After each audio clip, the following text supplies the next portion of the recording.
आपने बहुत बड़ी राशि उन चारों वार्डों के विकास के लिए इस सरकार में दी है। वार्ड नंबर 3 में एक बढ़िया छोटा सा गार्डन, मुक्तिधाम और उसका अप्रोच रोड ये बनवाने के लिए आप अपने विभाग के लोगों को निर्देशित करने की कृपा करेंगे या नहीं करेंगे? कल जो बजट आया है और बजट पढ़ा गया चौक वाइज बिलासपुर में, आप भी बिलासपुर को रिप्रेजेंट करते हैं तो बिलासपुर का नक्शा ही बदल जाएगा। कहाँ प्रश्न की जरूरत है भाई साहब?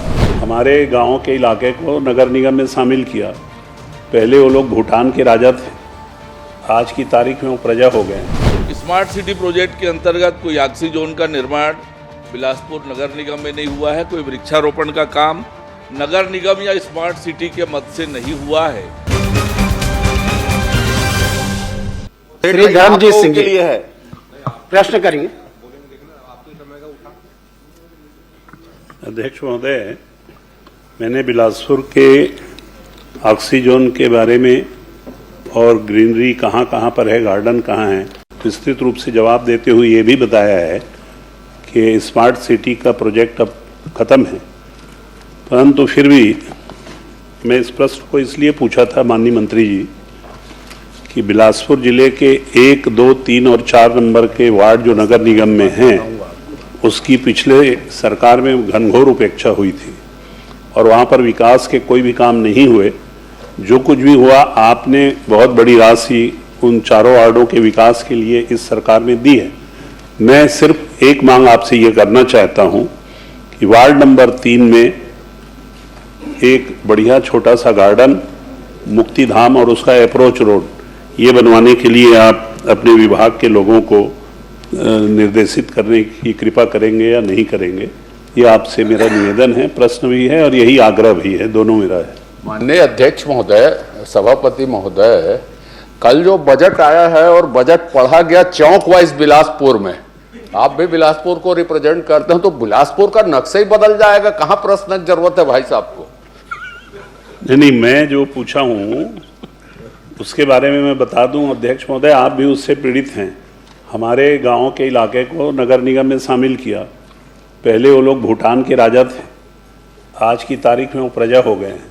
तो उन प्रजा लोगों की मांग मैं कर रहा हूं कि उनके वहां की प्रजा के लिए आप मुक्तिधाम, अप्रोच रोड और छोटा सा अच्छा गार्डन, हमारे भी लोगों को शौक है, आप कृपा करके हमारे ही जिले के हैं, दे दीजिए साहब।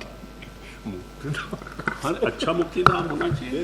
माननीय अध्यक्ष महोदय, एक मांग कर रहा भारत सरकार ने नरेंद्र मोदी जी के नेतृत्व में स्मार्ट सिटी प्रोजेक्ट चालू किया था और बिलासपुर भी उसमें शामिल था, देश के 100 शहरों में, और इसमें अनेक प्रकार के अधोसंरचना के काम हुए हैं। और उसी के अंतर्गत 8 अलग अलग स्थानों पर उद्यानों में ग्रीनरी हेतु घास, छोटे पौधे तथा हेजिंग लगाने का कार्य किया गया है। स्मार्ट सिटी प्रोजेक्ट के अंतर्गत कोई ऑक्सीजोन का निर्माण बिलासपुर नगर निगम में नहीं हुआ है। कोई वृक्षारोपण का काम नगर निगम या स्मार्ट सिटी के मत से नहीं हुआ है।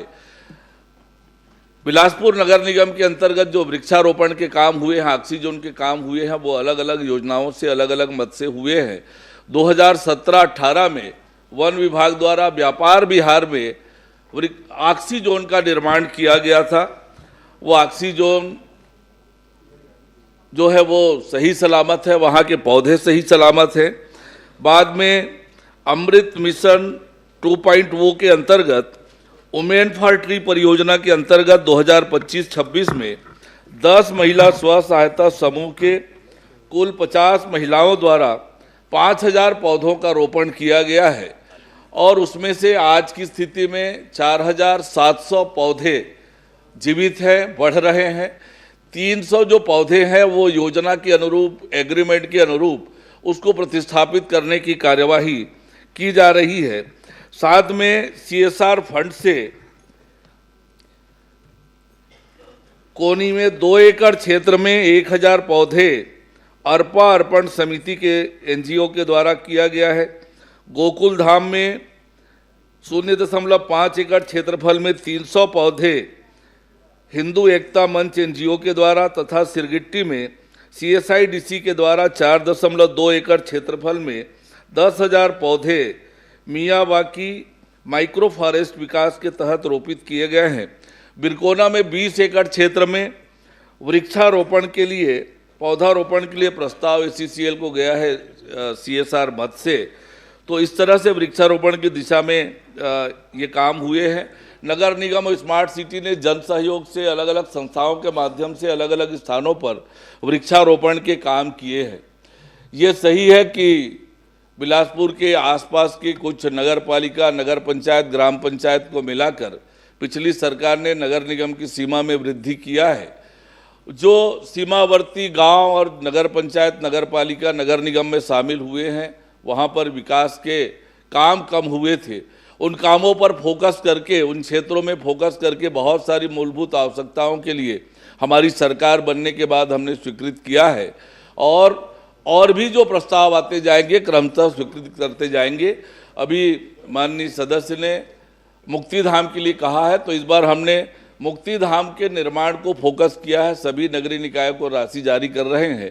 इनके सक्रिय क्षेत्र के लिए भी कोई प्रस्ताव आएगा मुक्तिधाम का, तो निश्चित रूप से परीक्षण करेंगे और विचार करके उस पर आगे की कार्रवाई करेंगे।